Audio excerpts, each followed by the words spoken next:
사주이키. 안녕하세요. 사주이키의 송성엽입니다. 오늘은 7행성 이야기를 잠깐 하고 명리학에서 고려하는 행성이 어떤 것들인지 이야기를 해보겠습니다. 자, 별이 먼저 있었습니까? 사람이 먼저 있었습니까? 별이 먼저 있었죠? 별들은 거의 태초부터 있었던 거고 한참 뒤에 지구가 생기고 또 한참 뒤에 인류가 탄생했죠? 그리고 그 다음에 사람들이 별들의 이름을 붙였어요. 별은 그냥 하늘만 올려다봐도 보이잖아요. 그리고 문명이 성립한 다음에 사람들이 오래 자연을 관찰하고 철학적 사유 끝에 음양오행이라는 개념이 탄생했습니다. 그러니까 순서를 따지자면 별, 사람, 별의 이름, 음양오행의 개념이죠. 물론 음양오행 그 자체는 태초부터 있었습니다. 사람들이 오해하시는 게 있는데 명리학은 발명이 아니고 발견입니다.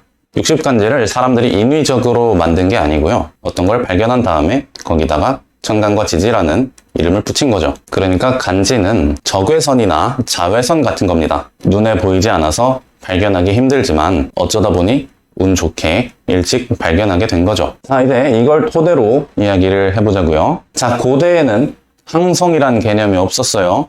그냥 하늘에서 빛나는 거는 다 별이었어요. 그 중에서 북극성은 절대 움직이지 않는 별이고 이런 밤하늘의 별들은 1년에 한 바퀴씩만 도는 별들이고 수성, 금성, 화성, 목성, 토성은 1년 주기와 상관없이 각자 고유한 주기를 갖고 도는 별이라서 오행성이라고 불렀어요. 그리고 천왕성, 해왕성, 명왕성은 안 보였고요. 그리고 지구에서 올려다봤을 때 가장 크면서 크기도 비슷한 게 두 가지가 있죠. 그래서 해는 태양, 달은 태음이라고 불렀어요. 그래서 고대에는 기본적으로 북극성과 칠행성이 많이 등장합니다. 수성, 금성, 화성, 목성, 토성, 태양, 달이 칠행성이죠. 이제 명리학의 역사를 짧게 살펴볼 건데요. 아주 옛날에 중국에도 칠정사여라고 하는 점성술이 있었어요. 그 당시에는 오행성에 다른 이름들이 있었습니다. 왜냐하면 음양오행이라는 개념이 생기기 전부터 사람들이 별을 보고 이름을 미리 붙였으니까요. 그래서 그때는 수성을 진성, 금성을 태백성, 화성을 형옥성, 목성을 세성, 토성을 진성이라고 불렀습니다. 한글로 하면 수성이랑 토성이 둘 다 진성인데 아마 중국식 발음으로 하면은 발음이 달랐겠죠? 이렇게 사람들이 별들을 보고 이름을 붙인 다음에 음양오행이라는 개념이 탄생하니까 그때부터 세상 만물을 음양과 오행으로 분류하려는 시도가 있었어요. 어떤 이데올로기 같은 거죠. 그래서 하늘과 남자는 양이 됐고요. 여자와 땅은 음이 됐어요. 그리고 하늘에 지 맘대로 떠다니는 별이 마침 딱 5개라서 거기다가 오행을 대입을 했었던 겁니다. 그런데 그렇게 오행을 부여한 오행성에 실제로 오행의 기운이 있었던 건 아니었어요. 그래서 나중에 고법 명리학이 나오면서 칠정사여를 다 잡아먹었습니다. 고법이 더 잘 맞으니까 칠정사여를 쓸 이유가 없었던 거죠. 참고로 서양 점성술을 공부해 보신 분들은 아시겠지만 동양의 점성술과 서양의 점성술이 이 오행성에 배정한 성질이 많이 다르거든요. 그러니까 칠정사여에서는 오행성에 부여한 성질이 틀려서 사라진 거고 서양 점성술에서는 오행에 적절한 성질을 부여해서 지금 현대까지 남아있는 겁니다. 정리하자면 주피터에 목이라는 속성을 부여를 했었는데 실제로는 작용이 없었고 그래서 목성에 목기운이 없다는 거는 목요일에 목기운이 없는 거랑 똑같다는 겁니다. 그냥 이름만 목인 거죠. 어쨌든 현대에서도 사주를 볼 때 연운을 세운이라고 부르기도 하는데요. 그 세자가 이 목성의 세자에서 온 겁니다. 그래서 이런 일들이 있은 다음에 아직도 기원전이긴 한데 그때 중국의 원시적인 천문학에서는 1년 중에 해가 가장 짧은 동지가 언제인지 계산할 수 있게 되었어요. 동지라는 게 사실 그렇게 정밀한 계산이 필요한 건 아니잖아요. 그냥 매일매일 해를 관찰하다가 해가 제일 짧아지는 날이 있을 거잖아요. 아무튼 그래서 동지를 새해의 기준으로 삼았고요. 그 다음에 하늘을 12개로 나눴어요. 12등분을 해가지고 황도 12국이란 걸 만들었습니다. 그 다음에 목성이 그 12궁 30도 한 칸을 귤 한 조각을 통과할 때마다 한 해가 지나는 걸로 하자라는 협의가 있었어요. 그런데 알고 보니까 목성의 공전 주기는 정확하게 12년으로 딱 떨어지는 게 아니고 11.86년이었어요. 그래서 지구의 공전 주기와 계속 어긋나다 보니까 즉 목성을 기준으로 한 해의 흐름을 파악하다 보면은 봄, 여름, 가을, 겨울이 계속 어긋나다 보니까 보정을 계속 해줘야 했습니다. 그게 천문관들 입장에서는 왕의 눈치도 보이고 굉장히 번거로운 작업이었는데요. 그 다음에 농사가 점점 더 중요해지기 시작하면서 한 해의 기준을 입춘으로 옮겼어요. 그리고 그 뒤로는 목성을 한 해의 기준으로 삼지 않게 되었죠. 그래서 현대에까지 연운을 세운이라고 부르는 것은 과거의 칠정사여라는 점성술의 흔적이라고 보시면 되겠습니다. 참고로 우리가 지금 쓰는 신법명리학이 나온 거는 또 한참 뒤에요. 간혹 어떤 책들을 보면은 이러한 역사의 흐름을 잘 모르기 때문에 굉장히 헛소리를 많이 해뒀는데요. 1번, 연주는 목성 공전주기에 따라 결정된다. 근데 연주는 지구의 공전주기에 따라서 결정되죠. 그리고 상식적으로 달력에 목성이 왜 들어갑니까? 만세력이 그냥 캘린더잖아요. 아니 뭐 농사 짓는데 목성 주기가 무슨 상관이에요? 올 초쯤인가? 삼체라는 드라마가 굉장히 유행했었죠. 근데 넷플릭스판 말고 중국의 원작을 보시면은 거기도 만세력이라는 말이 나오니까 전 세계의 천문학이 어떤 식으로 발전했는지 거기에 기여한 위인들이 누구인지 궁금하시면은 한번 보시고요. 자, 2번 지지는 목성 공전주기가 12년이라서 12개다. 이 2번은 제가 19강에서 강의를 했었죠. XYZ축 3차원 좌표에서 중점을 포함했을 때 7개의 좌표가 나오고 그래서 음양, 목화, 토, 금, 수가 총 7개고 생지, 왕지, 고지, 춘화, 추동이 총 7개다.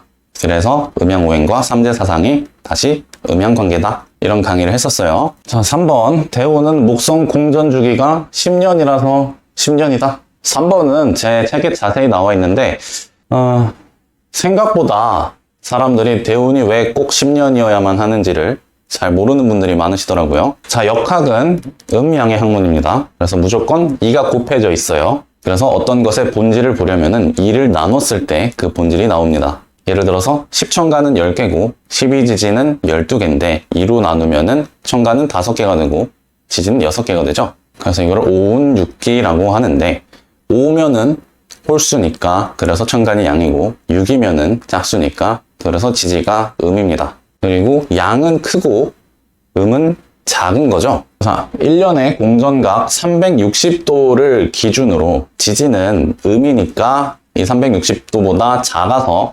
12분의 1로 나눠지는 거고요. 그래서 월주가 공전각 30도인 거예요. 반대로 10천간은 양이니까 이 공전각 360도를 기준으로 10배가 더 커서 총 3600도가 1대운이 되는 거거든요. 그리고 3600도면은 360이 10개 들어가니까 10년이잖아요. 그러니까 월우는 12분의 1년이고 그래서 한 달이고 연우는 12분의 12년이고 대우는 12분의 120년이라서 10년이라는 겁니다. 마찬가지로 연운과 대칭되는 구조가 1운이거든요. 연운은 공전각이고 1운은 자전각이니까 그래서 1운도 12분의 12일이라서 1일이고 월운은 공전각의 일부고 시운은 자전각의 일부니까 또 대칭되는 구조라서 시운도 12분의 1일이니까 한 시즌인 거거든요. 대운은 연운의 10배잖아요. 마찬가지로 대운과 대칭되는 구조가 자전각에도 있어서 이거를 소운이라고 불렀을 때 12분의 120일이면은 약분하면은 10일이 되죠. 그래서 소운이 10일이라는 거예요. 이걸 시각화한 그림이 있으니까 그거는 책에서 보시고요. 자, 하늘이 몇 개인가요? 한 개인가요? 넌센스 퀴즈 아닙니다. 맞춰보세요. 그럼 땅은 몇 개인가요? 한 개 맞아요? 만세력에서는 그렇지 않습니다. 자, 명리학에서 고려되는 행성은 태양, 지구 두 가지입니다. 그리고 사람이 고려되죠. 나의 현재 위치. 사람이 사주팔자에 영향을 받는 이유 중 하나는 동양의 시간이 나 개인에게만 적용되는 나만의 전용 시간이기 때문입니다. 나중에 한번 읽어보시고요. 자, 보통 시계가 있으면은 시계판은 가만히 있고 이 시계 바늘이 돌아가는데요. 반대로 시계 바늘은 그대로 있고 시계판이 돌아가는 시계가 있으면 어떨까요? 이래도 시간을 우리가 볼 수는 있겠죠? 명리학도 달력과 시계가 결합이 되어 있는 형태인데 사실 달력도 시계 형태로 나타낼 수 있잖아요. 그래서 우리가 실제 만세력이 어떻게 구성되어 있는지 한번 살펴볼게요. 여기 태양이라는 공전각의 시계가 있고 여기 지구라는 자전각의 시계가 있는데 그게 나를 포함할 만큼 겹쳐서 돌고 있어요. 그리고 이때 내가 시계 바늘인데, 시계 바늘은 하나인데, 시계판이 두 개면은 내가 여기 동시에 존재할 수가 없잖아요. 동시에 존재하면서 돌아다니면서 시간을 표기할 수 없기 때문에 시계 바늘인 나는 가만히 있고 이 시계판들이 돌기 시작할 겁니다. 이 두 개의 시계판은 각각 따로 돌아요. 이게 지금 피자처럼 생겼는데 실제로는 3차원 귤 모양을 위에서 내려다본 거예요. 그래서 이 태양의 귤이 한 조각은 월이고 한 바퀴 다 돌면은 년이고요.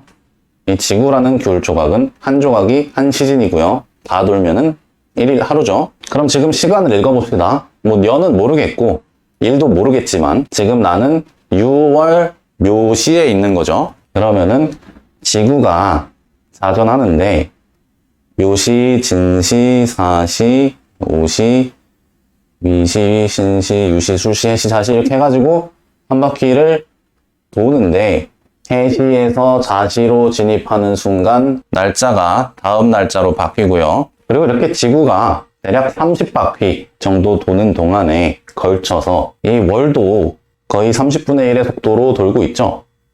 그래서 지금 원래 6월이었는데 천천히 돌아가지고 이게 30바퀴 도는 동안에 동시에 돌아가지고 수월이 되는 겁니다. 그럼 지금 다시 읽어보면 수월 자시가 되는 거죠. 물론 얘도 쭉쭉 돌아가지고 수월, 해월, 자월, 축월, 인월에 진입하는 순간 년도 하나 넘어가는 거고요. 정리하자면은 만세력에서는 내가 시계 바늘이고 이 두 개의 시계판이 겹쳐서 동시에 각각 다른 속도로 돌아가고 있다라는 거예요. 물론 우주 어디에선가는 이 시계판이 반대로 도는 행성들도 있을 거예요. 그래서 이게 만세력의 전체 구조이기 때문에 다른 행성들이 고려되지 않는다는 겁니다. 수성, 금성, 화성, 목성, 토성, 달까지 아무 상관도 없어요. 어떤 책에 보면은 만세력에 나오는 오행이 이 실제 오행성이다 라고 하는 책들이 있어요. 그래서 뭐 간목, 을목은 목성의 기운이 지구로 쏟아진 것이다. 병화정화는 화성의 기운이 지구로 쏟아진 것이다. 뭐 이런 식으로 써놨는데 이렇게 해놓는 게 다 헛소리라는 겁니다. 제가 지금 농담하는 게 아니고 수성, 금성, 화성, 목성, 토성, 천왕성, 해왕성, 명왕성, 달까지 다 없어져도 만세력에는 아무런 영향도 없어요. 그리고 실제로 수성은 곧 없어질 예정이죠. 왜냐하면 앞으로 인류가 이렇게 태양의 에너지를 100% 활용하기 위해서 태양 전체를 태양열 전지판으로 덮어버릴 겁니다. 근데 태양이 너무 크다 보니까 이 지구에 있는 물질을 다 갖다 써도 태양을 다 덮을 수가 없어요. 그래서 태양계에 존재하는 다른 행성들, 즉 수성이나 금성 같은 행성들을 다 분해해가지고 걔네를 다 태양열 전지판으로 만들 겁니다. 그래서 이렇게 다 덮은 다음에 우리가 그때가 되면은 태양의 수명을 관리할 수가 있게 돼요. 그래서 태양의 수명도 훨씬 더 늘리고 태양 자체를 우주선처럼 활용해서 다른 항성계로 이동을 합니다. 그리고 그 항성계에 있는 행성들도 다 분해해서 이런 거 또 만들고 아니면 뭐 항성을 합칠 수도 있고요. 아무튼 뭐 이런 시나리오가 있습니다. 자세한 거는 카르다쇼프 척도라고 검색을 해보시고요. 아무튼 그래서 수금지와 목토천 해명 중에서 지구와 태양만 무사하면은 만세력에는 아무 영향도 없다는 겁니다. 제가 작년인가 그 인터넷에 명리학 관련된 단어들을 좀 검색하다 보니까 역술가가 해와 달의 운행과 사람의 운명 사이의 관계를 예측하는 사람이라고 되어 있길래 제가 여기 달을 빼고 지구라고 고쳐놨거든요. 근데 그게 정식으로 수정되진 않고 그냥 하나의 의견으로 취급이 되면서 제안이 하나 있습니다. 이런 식으로만 남더라고요. 그래서 오늘 그 사전 생각이 나가지고 다시 검색을 해봤더니 이 달력 역자 쓰는 역술가는 아예 없애버렸고 이 바뀔 역자 쓰는 역술가만 넣어놨더라고요. 근데 실제로는 두 개 다 있는 단어입니다. 하여튼 저 같은 전문가가 의견을 내도 이게 제대로 반영이 되지 않다 보니까 물론 그분들 입장에서도 제가 전문가인지 알 수 없으니까 뭐 서로 검증할 수단이 없으니까 어쩔 수 없었겠죠. 국어사전은 모든 사람이 참여해서 수정할 수 있는 위키백과가 아니니까요. 특히 그 나무위키의 사주팔자 문서 가보시면 진짜 개판입니다. 나중에 기회가 되면은 나무위키의 명리학 문서 리뷰하는 컨텐츠도 진행해 보도록 하겠습니다. 제가 국내에서 구할 수 있는 명리학 책은 거의 다 읽었는데 그 어떤 명리학 책에 보면은 일주가 달의 공전에 의해서 바뀐다 뭐 이런 식으로 써있는 책이 있어요. 근데 일주는 날짜니까 지구의 자전에 의해서 바뀌죠. 달이 지구를 도는 거랑 지구의 날짜가 바뀌는 게 무슨 상관이에요. 그러니까 이게 중학생만 돼도 알 것 같은데 아무튼 이상한 책들이 많습니다. 자, 이제 영상 처음에 냈던 퀴즈를 풀어봅시다. 명리학에서 고려되는 행성은 태양과 지구뿐이고요. 그럼 벌써 땅이 몇 개예요? 1개, 2개죠? 그럼 하늘은 몇 개예요? 지구에서 올려다보는 하늘이 있고 태양에서 올려다보는 하늘이 있으니까 하늘도 2개인 거죠? 보통 만세력에서 천간을 하늘의 기운이라고 하고 지지를 땅의 기운이라고 하는데요. 정확하게 말하자면 연간과 월간은 태양에서 올려다본 하늘이고 연지와 월지는 태양에서 내려다본 땅이니까 태양 그 자체고 일간과 시간은 지구에서 올려다본 하늘이니까 지구의 하늘이고 일지와 시지는 지구에서 내려다본 땅이니까 지구 그 자체죠. 그러니까 천간이라고 다 똑같은 천간이 아니고 지지라고 해서 다 똑같은 지지도 아니라는 겁니다. 연주 월주는 태양의 하늘과 땅이고 일주 시주는 지구의 하늘과 땅이다. 자, 그래서 이거를 다시 우주에서 보면은 일간과 시간은 우주에서 지구로 몰려드는 기운이고요. 일지와 시지는 지구에서 우주로 방출되는 기운입니다. 그리고 연간과 월간은 우주에서 태양으로 몰려드는 기운이고 연지와 월지는 태양에서 우주로 방출되는 기운이에요. 그럼 사람이 이 기운을 어디서 받아요? 우주에서 지구로 들어가는 일간 시간 받고 지구에서 우주로 나가는 일지 시지 받고 연간 월간은 우주에서 태양으로 들어오는데 지구가 어디 있어요? 태양계 안에 있죠. 그러니까 전 우주에서 연간과 월간이 몰려오는데 이 지구를 스쳐 지나가는 거죠. 그래서 내가 연간과 월간의 기운을 받고요. 마지막으로 연지와 월지도 태양에서 전 우주로 방출이 되는데 태양이 여기 있으면 지구가 여기 있으니까 태양에서 기운이 방출될 때 나를 스쳐 지나가겠죠. 그래서 나는 여기 있든 뭐 여기 있든 여기 있든 여기 있든 어차피 전방위로 방출되니까 지구의 기운 당연히 받는 거고 여기 있으나 여기 있으나 태양으로 몰려오는 기운도 받고 태양에서 방출되는 기운도 받게 되는 거죠. 자, 이때 연주와 월주에 있는 간지는 긴장되는 기운이고요. 일주와 시주에 있는 간지는 이완되는 기운입니다. 태양의 기운은 긴장되는 기운, 지구의 기운은 이완되는 기운. 이게 그냥 방금 오셨던 손님 거를 그냥 바로 잘라서 PPT를 만든 건데 간지를 똑같은 걸 하나 넣어 놓을 걸 그랬네요. 그러니까 60간지라는 기호가 연월주나 일시주에 똑같이 있더라도 만약에 정묘가 여기도 있고 여기도 있다고 했을 때 이쪽 정묘는 이완되는 기운이고 이쪽 정묘는 긴장되는 기운이라서 60간지 기호는 똑같은데 연월주냐 일시주냐에 따라서 이 위치에 따라서 간지의 속성이 또 달라지게 된다는 겁니다. 자, 오늘 강의 유익하셨나요? 앞으로는 사주 보실 때 뭐 행성이 어쩌고 저쩌고 하시는 분들은 전부 다 거르시기를 바라겠고요. 명리학의 하늘과 땅이 각각 2개라는 점도 이해가 되셨죠? 명리학은 태양과 지구와 나만 고려하니까. 그럼 오늘 강의는 여기까지 하겠습니다. 다음 시간에는 태양계의 구조에 대해서 조금 더 디테일하게 살펴보도록 하겠습니다. 오늘도 시청해 주셔서 감사합니다.